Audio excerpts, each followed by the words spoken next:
Jaya Radha Madhava Punya Vihari.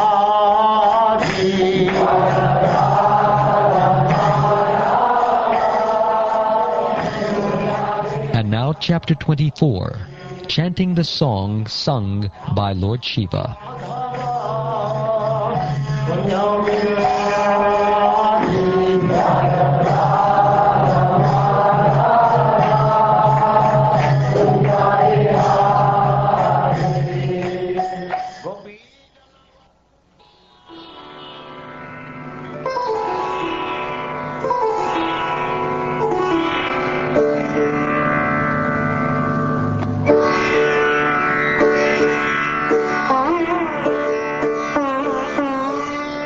The great sage Maitreya continued, Vichitasva, the eldest son of Maharaja Pratu, who had a reputation like his father's, became emperor and gave his younger brothers different directions of the world to govern, for he was very affectionate toward his brothers.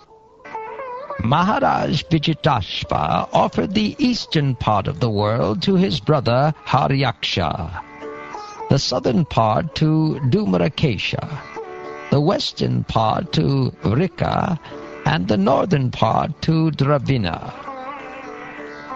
Formerly, Maharaj Vichitasva pleased the king of heaven, Indra, and from him received the title Antardana. His wife's name was Shikandini, and by her he begot 3 good sons. The 3 sons of Maharaj Antardana were named Pavaka, Pavamana, and Shuchi. Formerly, these 3 personalities were the demigods of fire, but due to the curse of the great sage Vasishtha, they became the sons of Maharaj Antardana. As such, they were as powerful as the fire gods, and they attained the destination of mystic yogic power, being again situated as the demigods of fire. Maharaj Antardana had another wife named Namaspati, and by her he was happy to beget another son named Havirdana. Since Maharaj Antardana was very liberal, he did not kill Indra while the demigod was stealing his father's horse at the sacrifice.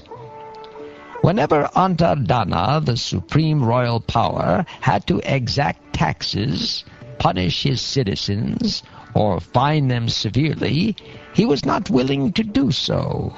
Consequently, he retired from the execution of such duties and engaged himself in the performance of different sacrifices.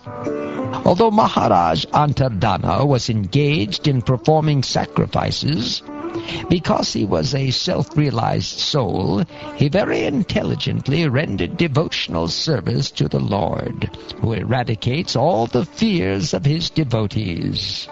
By thus worshipping the Supreme Lord, Maharaj Antardana, wrapped in ecstasy, attained his planet very easily.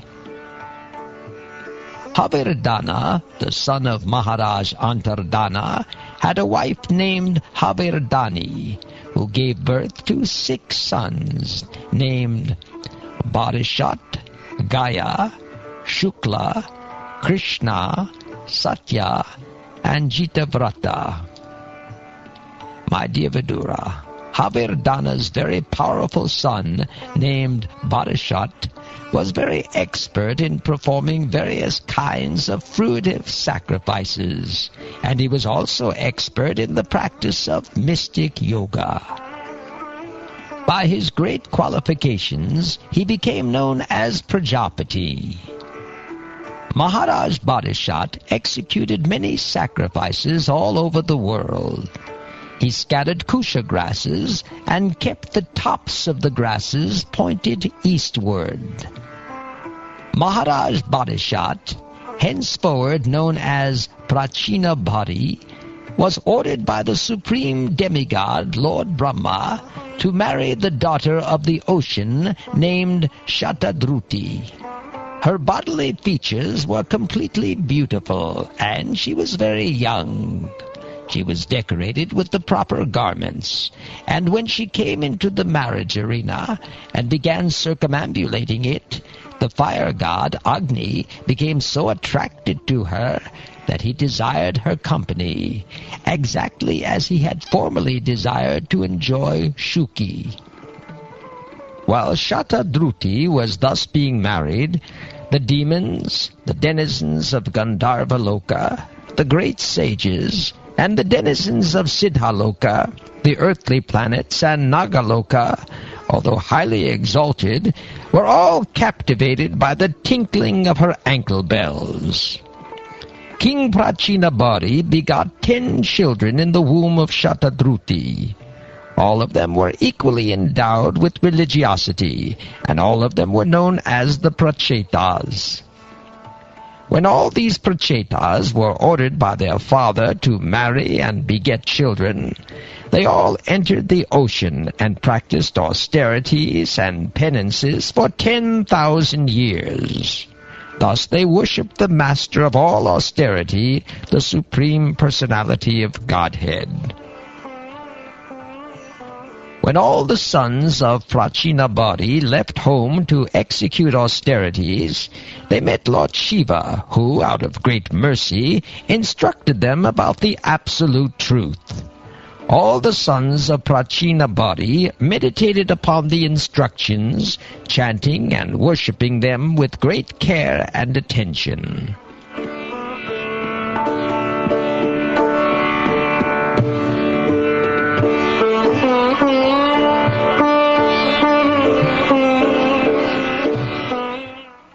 Vidura asked Maitreya, "My dear Brahmin, why did the Prachetas meet Lord Shiva on the way? Please tell me how the meeting happened, how Lord Shiva became very pleased with them, and how he instructed them. Certainly such talks are important, and I wish that you please be merciful upon me and describe them." O best of the Brahmins, it is very difficult for living entities encaged within this material body to have personal contact with Lord Shiva. Even great sages who have no material attachments do not contact him, despite their always being absorbed in meditation to attain his personal contact. Lord Shiva, the most powerful demigod, second only to Lord Visnu, is self-sufficient. Although he has nothing to aspire for in the material world, for the benefit of those in the material world, he is always busily engaged everywhere, and is accompanied by his dangerous energies like Goddess Kali and Goddess Durga.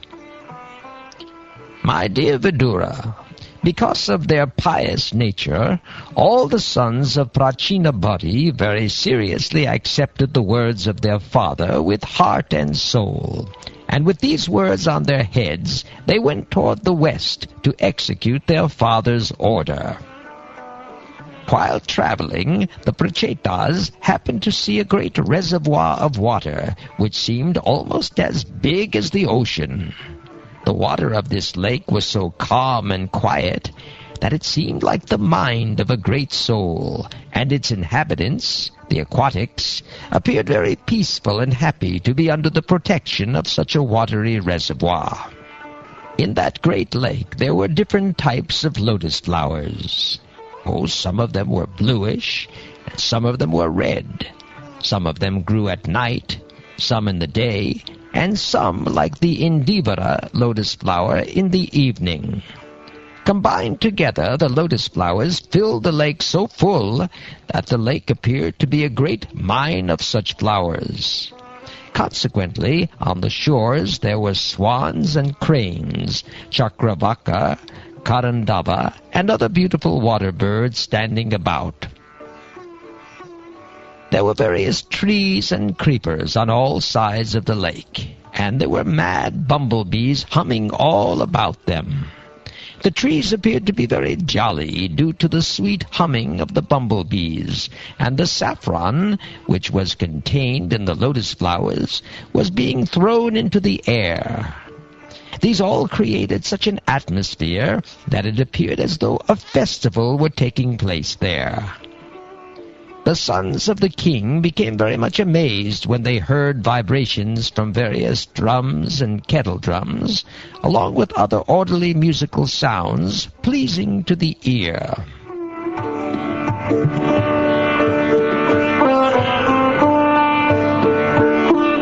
The Prachetas were fortunate to see Lord Shiva, the chief of the demigods, emerging from the water with his associates. His bodily luster was just like molten gold. His throat was bluish, and he had 3 eyes, which looked very mercifully upon his devotees. He was accompanied by many musicians who were glorifying him. As soon as the Prachetas saw Lord Shiva, they immediately offered their obeisances in great amazement and fell down at the lotus feet of the Lord.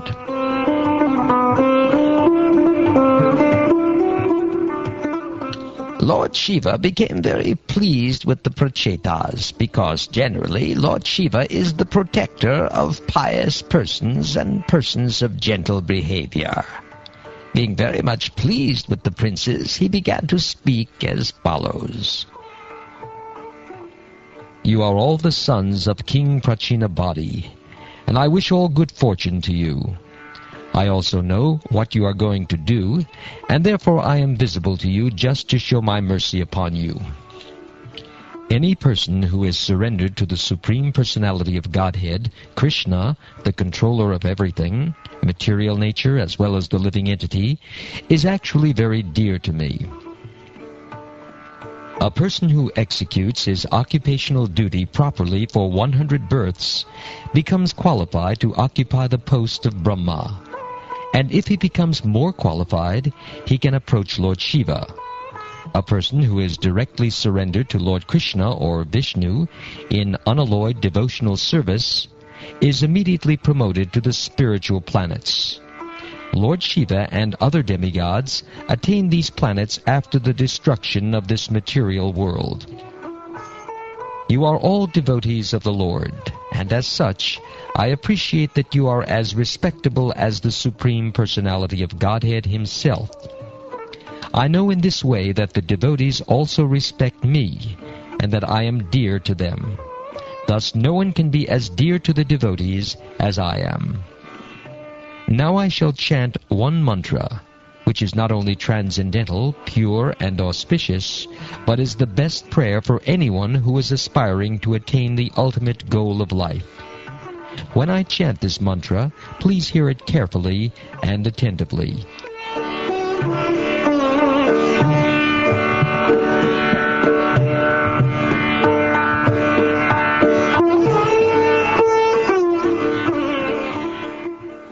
Out of his causeless mercy, the exalted personality, Lord Shiva, a great devotee of Lord Narayan, continued to speak to the king's sons, who were standing with folded hands.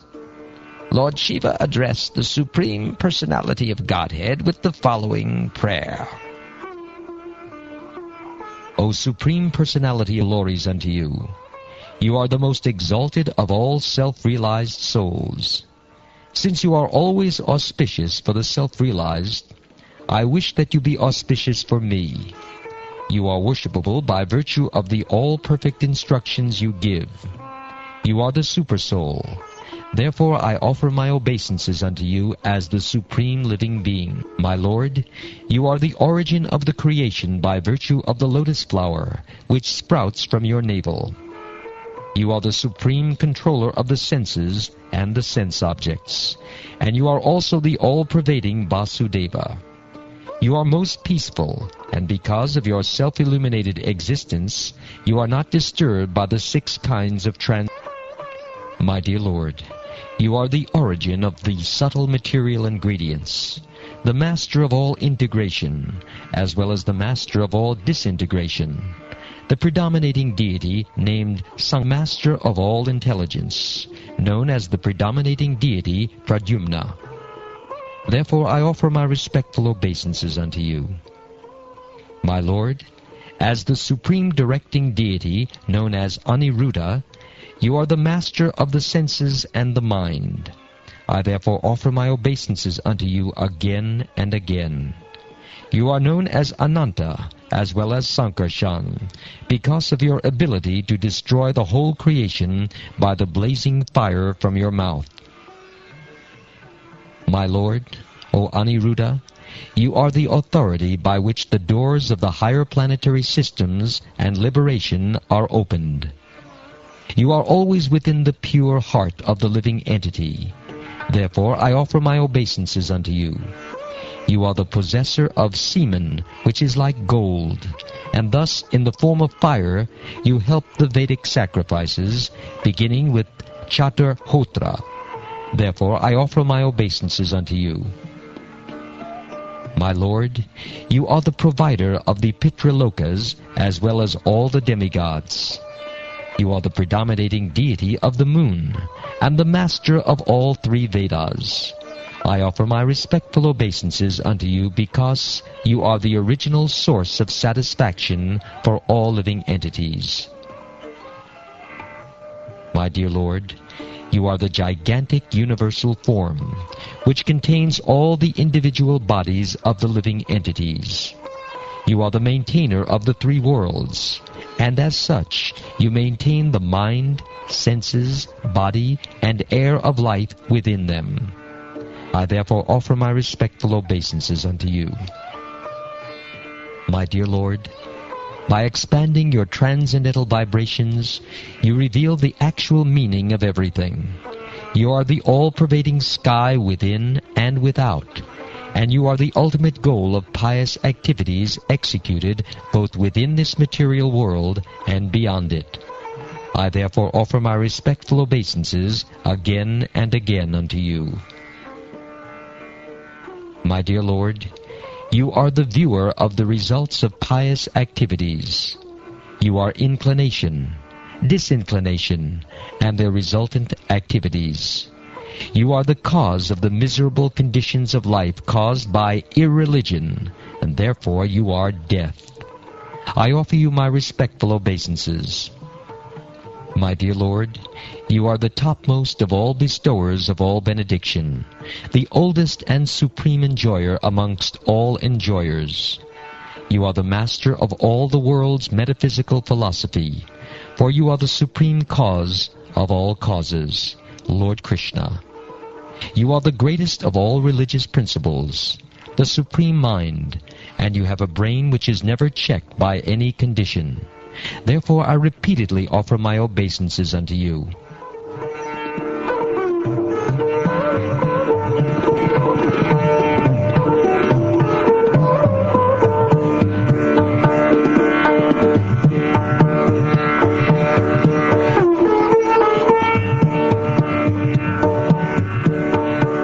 My dear Lord, you are the supreme controller of the worker, sense activities, and the results of sense activities or karma.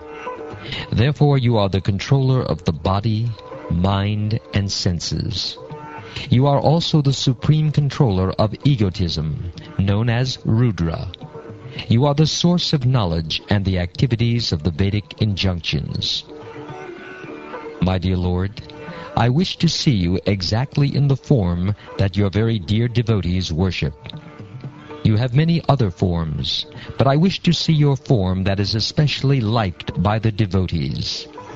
Please be merciful upon me, and show me that form, for only that form worshipped by the devotees can perfectly satisfy all the demands of the senses. The Lord's beauty resembles a dark cloud during the rainy season. As the rainfall glistens, his bodily features also glisten. Indeed, he is the sum total of all beauty. The Lord has 4 arms and an exquisitely beautiful face, with eyes like lotus petals, a beautiful highly raised nose, a mind-attracting smile, a beautiful forehead, and equally beautiful and fully decorated ears. The Lord is super excellently beautiful on account of his open and merciful smile, and his sidelong glance upon his devotees. His black hair is curly, and his garments, waving in the wind, appear like flying saffron pollen from lotus flowers.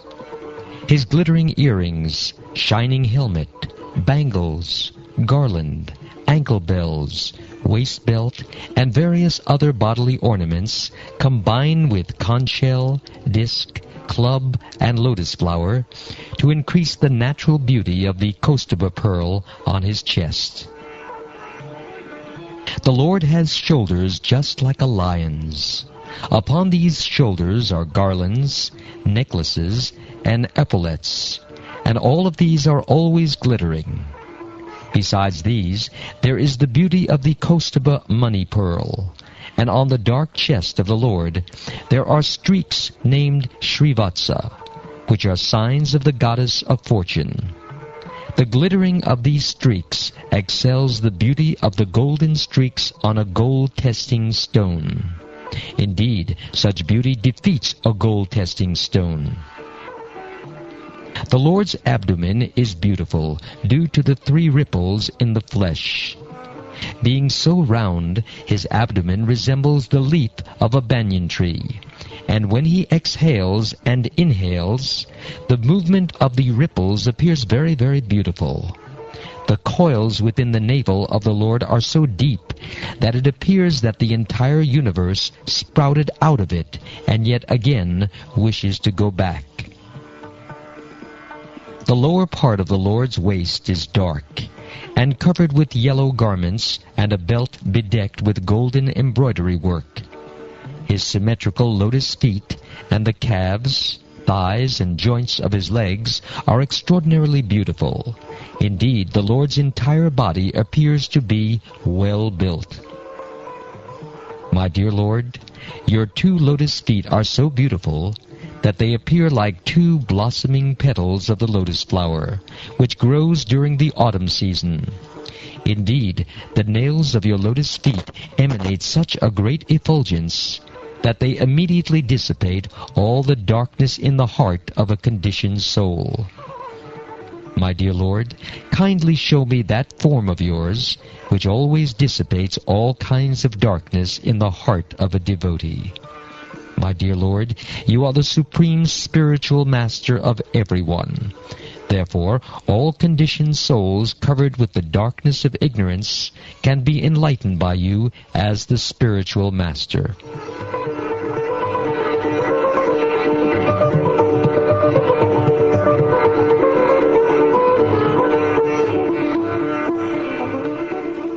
My dear Lord, those who desire to purify their existence must always engage in meditation upon your lotus feet, as described above.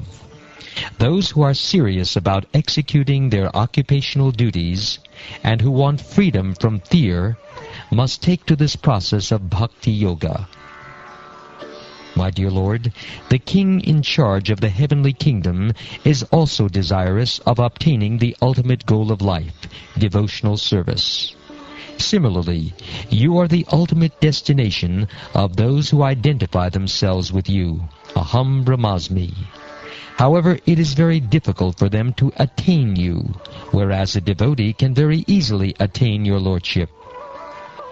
My dear Lord, pure devotional service is even difficult for liberated persons to discharge, but devotional service alone can satisfy you.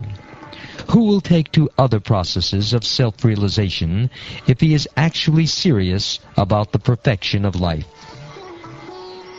Simply by expansion of his eyebrows, invincible time personified can immediately vanquish the entire universe.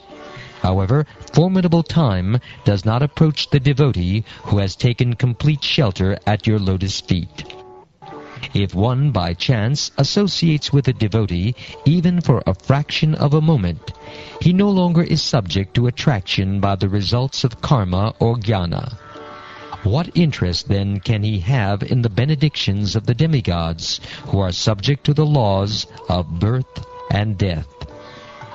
My dear Lord, your lotus feet are the cause of all auspicious things, and the destroyer of all the contamination of sin. I therefore beg your lordship to bless me by the association of your devotees, who are completely purified by worshipping your lotus feet, and who are so merciful upon the conditioned souls. I think that your real benediction will be to allow me to associate with such devotees. The devotee whose heart has been completely cleansed by the process of devotional service, and who is favored by Bhakti Devi, does not become bewildered by the external energy, which is just like a dark well. Being completely cleansed of all material contamination in this way, a devotee is able to understand very happily your name, fame, form, activities, etc. My dear Lord, the impersonal Brahman spreads everywhere, like the sunshine or the sky. And that impersonal Brahman, which spreads throughout the universe, and in which the entire universe is manifested, is you. My dear Lord, you have manifold energies, and these energies are manifested in manifold forms. With such energies, you have also created this cosmic manifestation, and although you maintain it as if it were permanent, you ultimately annihilate it. Although you are never disturbed by such changes and alterations, the living entities are disturbed by them, and therefore they find the cosmic manifestation to be different or separated from you. My Lord, you are always independent, and I can clearly see this fact. My dear Lord, your universal form consists of all 5 elements: the senses, mind, intelligence, false ego, which is material, and the Paramatma, your partial expansion, who is the director of everything.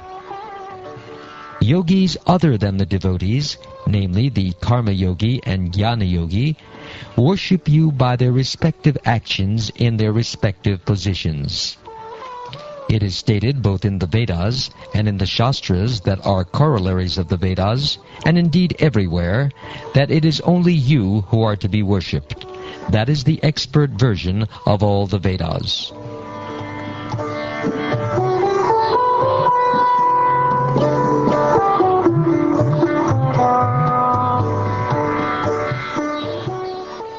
My dear Lord, you are the only Supreme Person, the cause of all causes.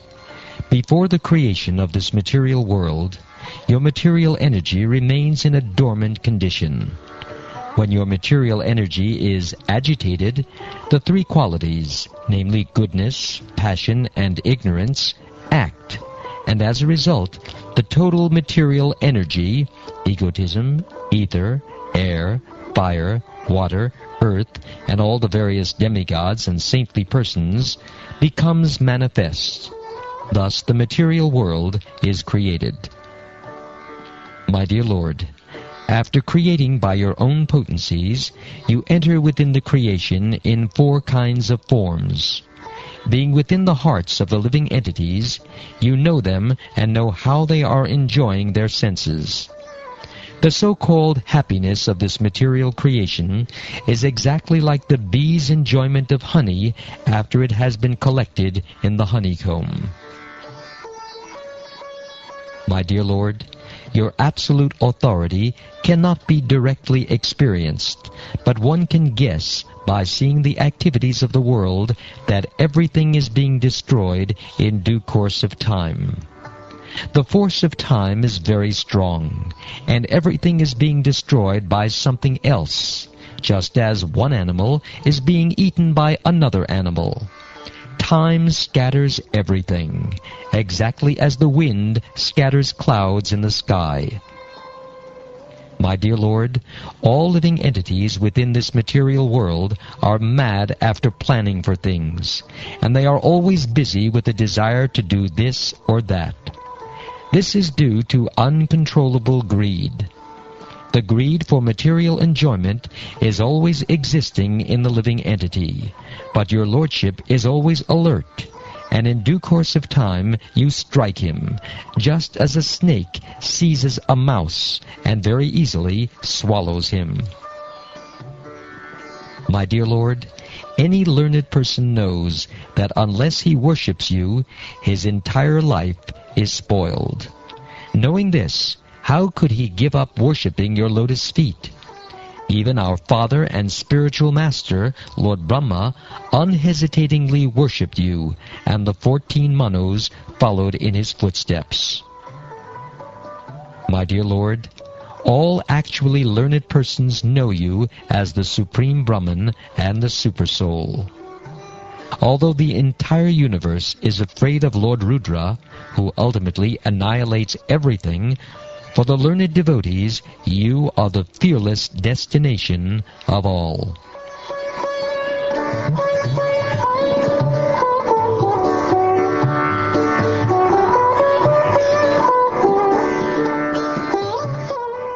My dear sons of the king, just execute your occupational duty as kings with a pure heart. Just chant this prayer, fixing your mind on the lotus feet of the Lord. That will bring you all good fortune, for the Lord will be very much pleased with you. Therefore, O sons of the king, the Supreme Personality of Godhead, Hari, is situated in everyone's heart. He is also within your hearts. Therefore chant the glories of the Lord, and always meditate upon him continuously. My dear princes, in the form of a prayer, I have delineated the yoga system of chanting the holy name. All of you should take this important stotra, or prayer, within your minds, and promise to keep it in order to become great sages. By acting silently like a great sage, and by giving attention and reverence, you should practice this method. This prayer was first spoken to us by Lord Brahma, the master of all creators. The creators, headed by Bhrigu, were instructed in these prayers because they wanted to create. When all the Prajapatis were ordered to create by Lord Brahma, we chanted these prayers in praise of the Supreme Personality of Godhead, and became completely free from all ignorance. Thus we were able to create different types of living entities. A devotee of Lord Krishna, whose mind is always absorbed in him, who with great attention and reverence chants this stotra, or prayer, will achieve the greatest perfection of life without delay. In this material world, there are different types of achievement, but of all of them, the achievement of knowledge is considered to be the highest, because one can cross the ocean of nescience only on the boat of knowledge. Otherwise, the ocean is impassable. Although rendering devotional service to the Supreme Personality of Godhead and worshipping him are very difficult, if one vibrates or simply reads this stotra, composed and sung by me, he will very easily be able to invoke the mercy of the Supreme Personality of Godhead. The Supreme Personality of Godhead is the dearmost objective of all auspicious benedictions. A human being who sings this song, sung by me, can please the Supreme Personality of Godhead. Such a devotee, being fixed in the Lord's devotional service, can acquire whatever he wants from the Lord. A devotee who rises early in the morning, and with folded hands chants these prayers sung by Lord Shiva, and gives facility to others to hear them, certainly becomes free from all bondage to fruitive activities. My dear sons of the king, the prayers I have recited to you are meant for pleasing the Supreme Personality of Godhead, the Supersoul. I advise you to recite these prayers, which are as effective as great austerities. In this way, when you are mature, your life will be successful, and you will certainly achieve all your desired objectives without fail.